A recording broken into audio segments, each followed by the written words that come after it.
Modern science విశ్వం కోసం మాట్లాడుతున్నప్పుడు ముఖ్యంగా 3 విషయాల కోసం మాట్లాడుతుంది. Matter, energy, time. ప్రపంచం ఈ 3 విషయాల గురించి తెలుసుకొని కొన్ని సంవత్సరాలు మాత్రమే అవుతుంది.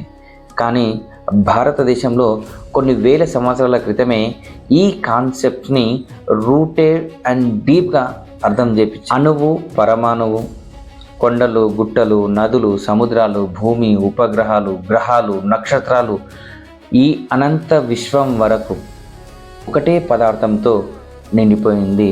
ఆ పదార్థంకు భారతీయ తత్వకారులు, తత్వవేత్తలు ఒక పేరు పెట్టినరు. ఆ పేరే విష్ణుమూర్తి. విష్ణుమూర్తి అంటే విశ్వం యొక్క స్వరూపం. విశ్వం యొక్క ప్రతి అణువులో ఆయనే నిండిపోయినాడు.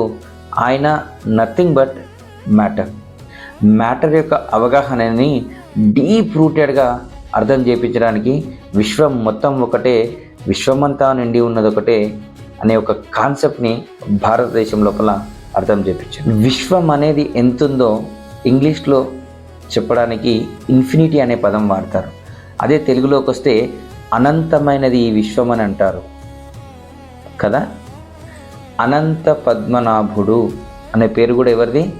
విష్ణుమూర్తికే.